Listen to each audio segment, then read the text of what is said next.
धुनी के बल तोड़ने के लिए आ रहे हैं। आगे बढ़े हरे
भगवान कन्हैया ने धीरे से नथुनी को पिचका करके उस कालिया नाग को नाथ लिया। भक्त थोड़ा संक्षेप में कथा को कह रहे हैं क्योंकि आज कंस पद तक ये कथा पहुंचनी है, समय कम है, कथाएं बहुत है, इसलिए थोड़ा जल्दी संक्षेप में कथा कह रहा हूं। भक्तजनों, कालिया नाग को जब भगवान ने नाथा, नागिनियां जो खड़ी है आपस में विचार करने लगी, बहना हमें कोई साधारण बालक नहीं मालूम पड़ते, ये पार ब्रह्म परमेश्वर है, शायद हमने इन्हें नहीं पहचान पाया। अरे हमारे पति बहुत बलवान है, कोई बच्चों का खेल नहीं है हमारे पति को हराना, ये हमें पार ब्रह्म परमेश्वर मालूम पड़ते हैं। माफी मांग लो, इनसे क्षमा याचना कर लीजिए, नहीं तो अनर्थ हो जाएगा। और ये 101 रुपए का धन आया है काव्या सनोप नरेंद्र सिंह फौजी, इनकी तरफ से ये 101 रुपए का धन आया है और इसी गांव के रहने वाले हैं। मैं भगवान से कामना करूंगा, प्रभु इन भक्तों को सुख समृद्धि वैभव धन की प्राप्ति हो, ताकि भक्त इसी प्रकार से धर्म के मार्ग पर आगे बढ़ते रहे। बोलिए कन्हैया लाल की।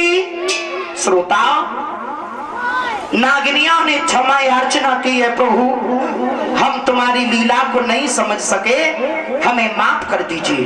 तो भगवान श्याम सुंदर ने नागिनियों से कहा है, हे नागिनियों, अपने पति को भी समझाना और तुम भी समझ लेना कि घमंड नहीं करना चाहिए, हम केवल घमंड को खाते हैं और कुछ नहीं।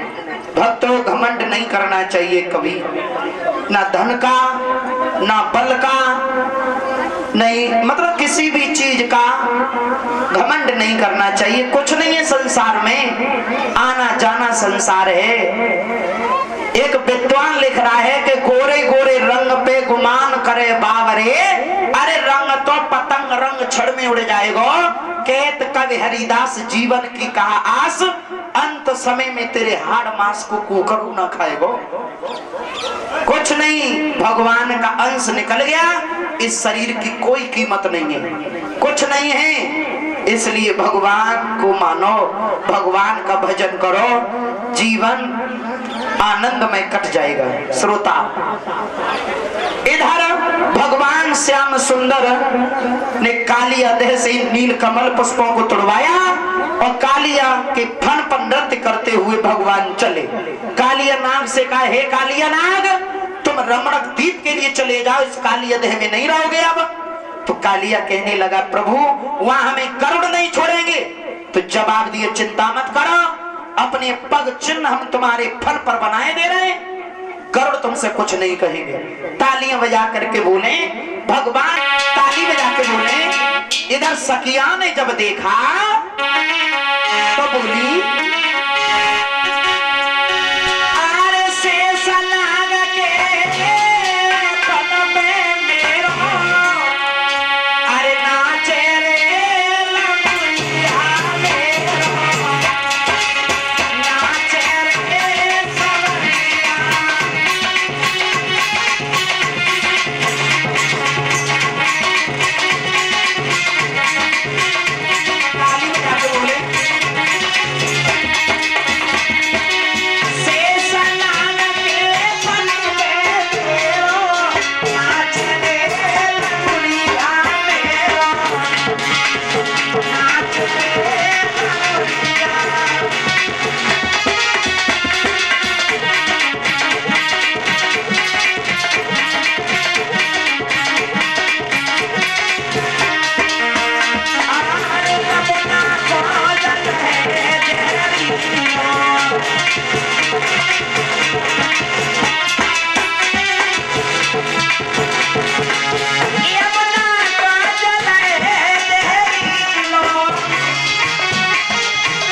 बोलिए कन्हैया लाल की। इधर श्रोता बंधुओं, भगवान का ये पूरे ब्रज में क्या हो रहा है?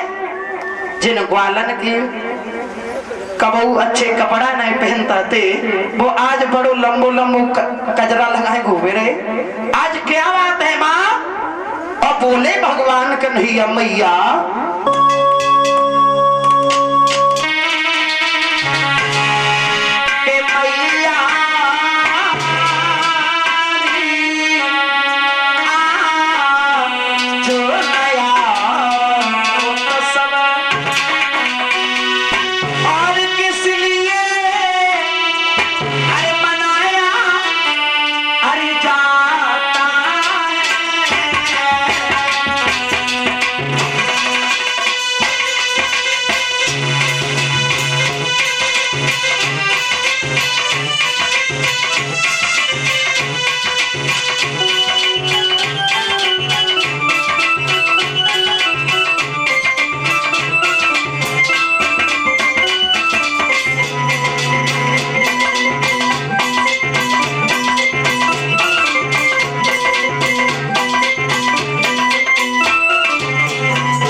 क्या बात है मैया?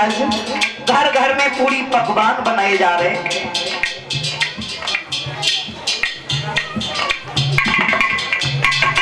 और ये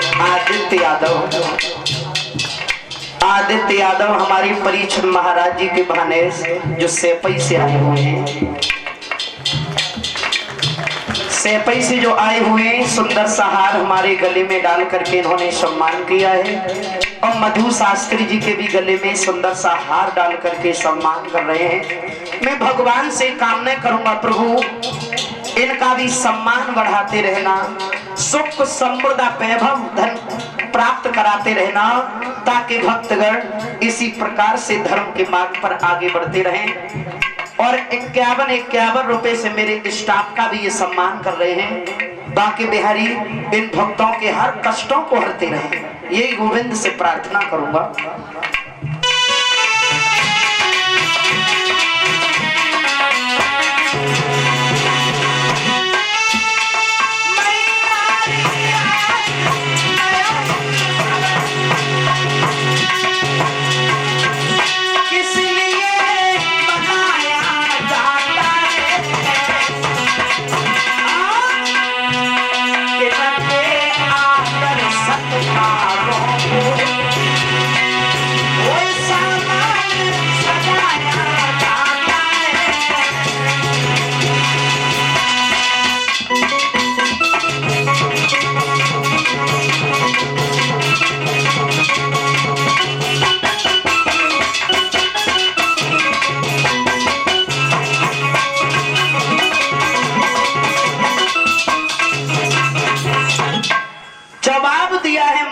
ब्रज में क्या हो रहा है ये?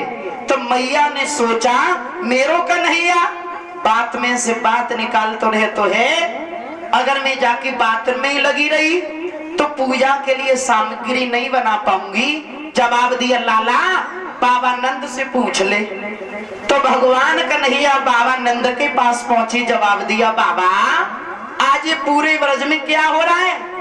तो बाबा नंद कहने लगे बेटा ये पूजन होगा आज। पूजा? किसकी पूजा बाबा? जवाब दिया देवराज इंद्र की पूजा। देवराज इंद्र कौन है? जवाब दिया हमारे इष्ट हैं, हमारे देवता हैं। तो कन्हैया पूछने लगे बाबा जब हम इष्ट की पूजा करते हो इंद्र की, तो ये बदले में तुम्हें क्या प्राप्त होता है? जवाब दिया लाला जब हम इंद्र की पूजा करते हैं तो प्रभु इंद्र खुश होकर के बारिश करते हैं, और बारिश होती है तो हरी भरी घास उगती है जिन्हें गाय खाती हैं, और गैया हरी भरी घास खाती हैं तो वो दूध देती हैं, उनका मक्खन बनता है लाला जिसे तुम खाते हो। तो भगवान कन्हैया हंस के कहने लगे बाबा अरे क्या तुम्हें मालूम नहीं है वर्षा करने में देवराज इंद्र का कोई हक नहीं है। जो 100 अश्वमेघ यज्ञ कर लेता है भाई स्वर्ग का राजा हो जाता है, स्वर्ग का अधिपति बन जाता है, इसका मतलब ये नहीं है कि वो भगवान बन जाता है। नहीं बाबा, अरे बेढंगी दुनिया है, उस बेढंगी दुनिया में तुम भी भूल गए। जवाब दिया कन्हैया समझाने लगे हैं बाबा, तुम्हें नहीं मालूम है,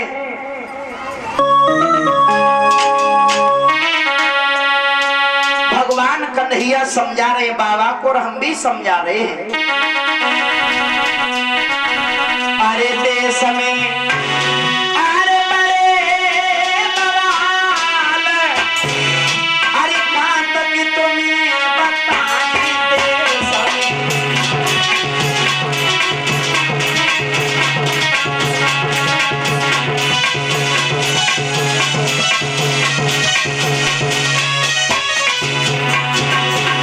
एक विद्वान लिख रहा है कैसे बवाल,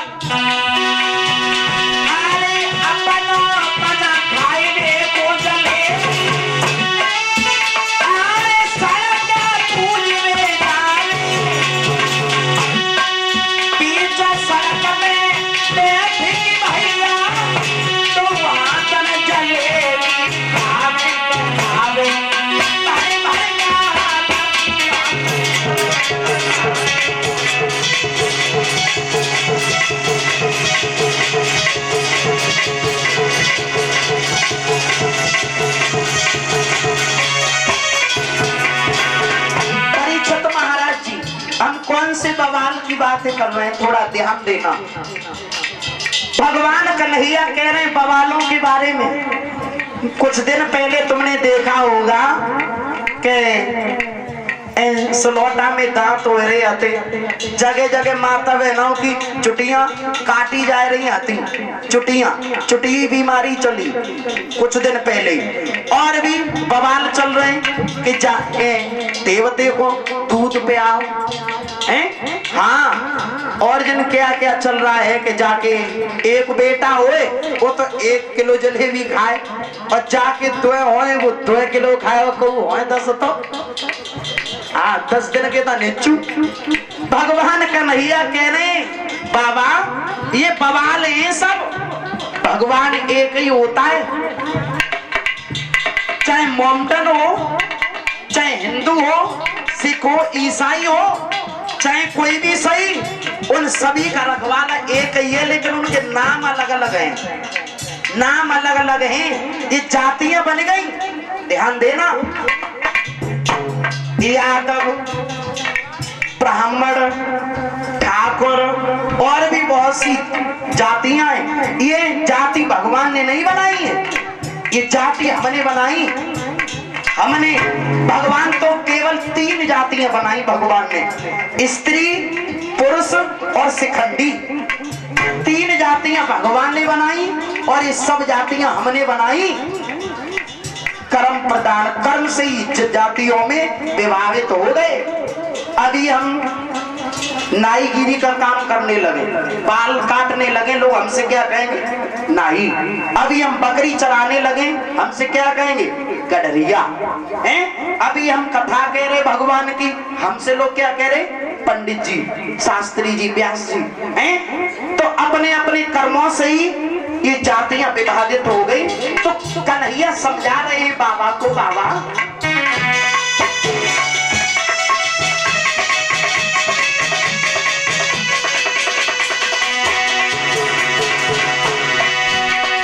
देश में बड़े बवाल, अरे कहाँ तक तुम्हें बताएं।